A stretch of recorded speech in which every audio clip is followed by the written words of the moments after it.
Special angles notes continued.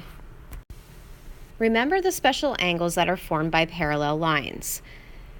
Remember that parallel lines never intersect. They are always the same distance apart between the two lines. Remember that perpendicular lines intersect at right angles.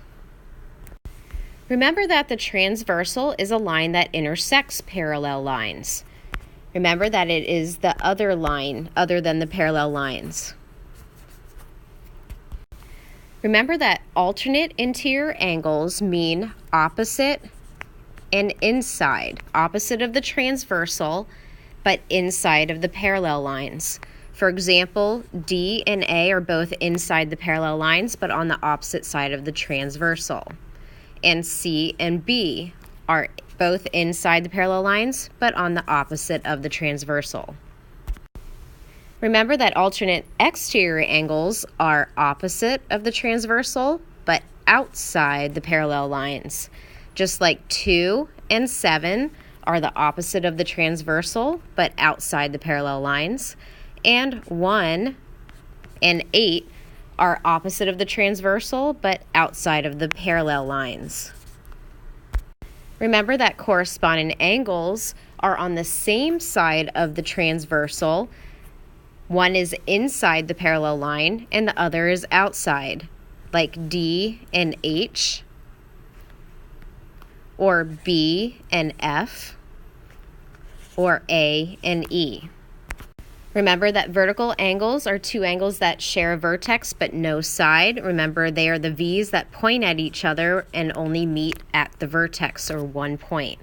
It would be A and A or B and B. Using what you know about angles, see if you can find the measure of the other angles if the measure of angle 1 is 130 degrees. Then, what would be the angle measure of 2? You should notice that they together make a straight line. And a straight line is 180 degrees, so you just need to subtract 180 minus 130, and you will get that measure of angle 2 is 50 degrees. If the measure of angle 1 is 130 degrees, let's find out what the measure of angle 3 is. Angle 3 also will form a straight line with angle 1. And we know a straight line is 180 degrees, so if you subtract that from 130 from 180 degrees, you will get that the measure of angle 3 is 50 degrees. Again, if the measure of angle 1 is 130 degrees, we can find the measure of angle 4. Angle 4 makes a V that points at 130 degrees of the measure of angle 1. And they share a vertex, so we know they're vertical angles, so it's equal. So the measure of angle 4 would be 130 degrees. Again, the measure of angle 1 is 130 degrees, so now let's find the measure of angle 5. Angle 5 is on the same side of the transversal line, but angle 5 is inside the parallel lines, while angle 1 is outside. That means angle 1 and angle 5 are corresponding angles and are the same measurement.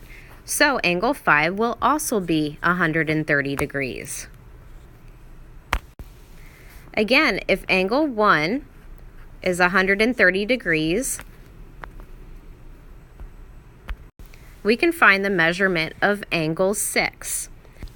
Now, if you remember, we already did the measure of angle 2, and it found that that was 50 degrees. Now look at the blue lines. Angle 2 and angle 6. They are on the same side of the transversal line. One is inside the parallel lines and one is outside. So we know that angle 6 and 2 are corresponding angles and are equal to each other, and angle 6 is 50 degrees. Now knowing that the measure of angle 1 is 130 degrees, let's look at what angle 7 could be. If you remember, We have already gone over the measure of angle 3. Angle 3 was 50 degrees. And if you look at the blue angles, angle 3 and angle 7 are on the same side of the transversal. One is inside the parallel line and one is outside. So we know those two blue angles are the same and that angle 7 would be 50 degrees. Again, angle 1 is 130 degrees, and we want to find out what angle 8 is. If you notice, they are on the opposite side of the transversal, and they are both outside the parallel lines, which means that they are alternate exterior angles, and that means they are equal. So we know angle 8 is 130 degrees, just like angle 1.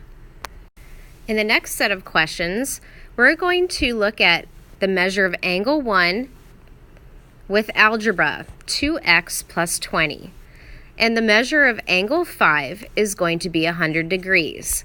So first, if you write that in, angle 1 is 2x plus 20, and angle 5 is 100 degrees. You can look and see what kind of angles are they in relation to each other.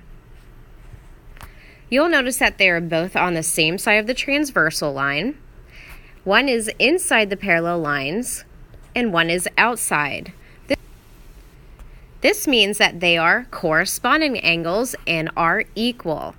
So because of that, we can set 2x plus 20 equal to 100 degrees. And then you solve for x. Undo the addition by subtracting 20 from both sides, and that will leave you with 2x equals 100 minus 20 is 80.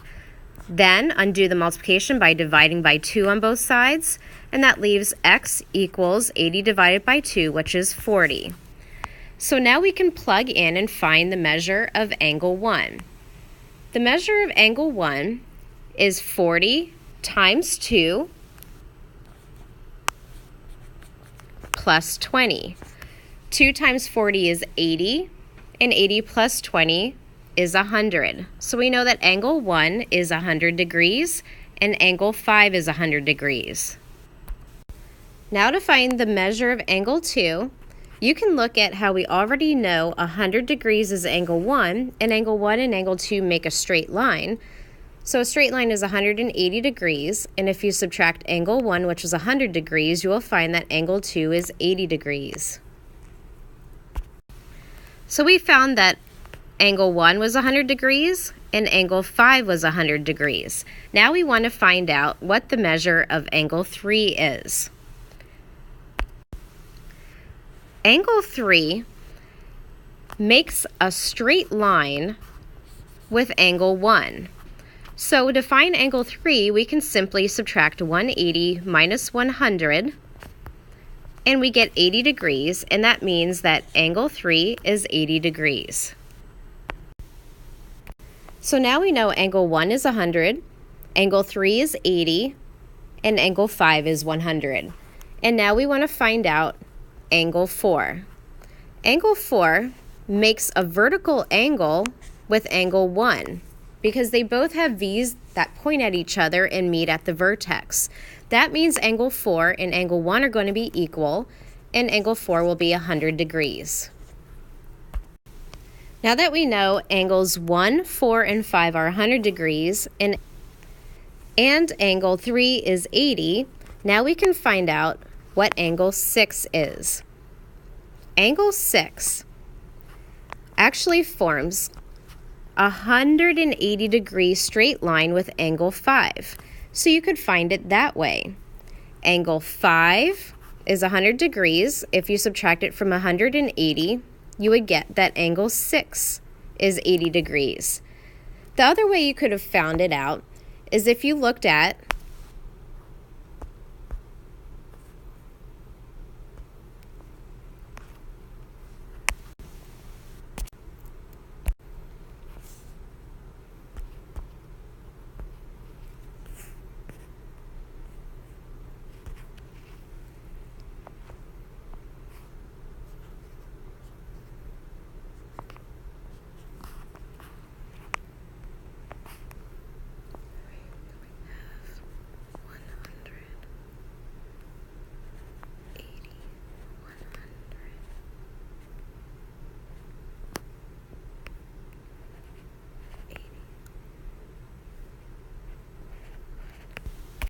So now we know that angle 1 is 100, 2 is 80, 3 is 80, 4 is 100, 5 is 100, and 6 is 80. We can find out what the measure of angle 7 is. You can do this a few different ways because you know so many angle measures already.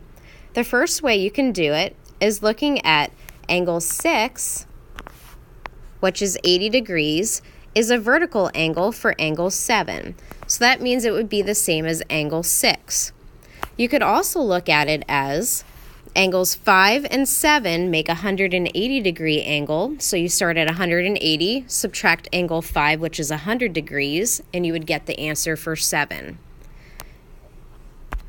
And you could also look at angle 2 and angle 7. They're on opposite sides of the transversal, and they are both outside the parallel lines, which means they're alternate exterior angles, and they would be equal. No matter how you find it, you should figure out that the measure of angle 7 is 80 degrees. And now to find the measure of angle 8. Again, we have all of these angles we know already, so there are multiple ways that you can find this. The first thing you can look at is angle 5 and angle 8 make vertical angles where they only touch at the vertex, so they would be the same. You could also look at angle 4 and angle 8, and you'll see that they are on the same side of the transversal, but one is inside the parallel line and the other is outside the parallel line. That means that they are corresponding angles and would be equal. You could also look at angle 7 and angle 8 make a straight line, which is 180 degrees, and subtract 180 minus 80. And you could look at angle 1 and angle 8. They're on the different side of the transversal line and on the outside of the parallel lines, which makes them alternate exterior angles, and they would be equal.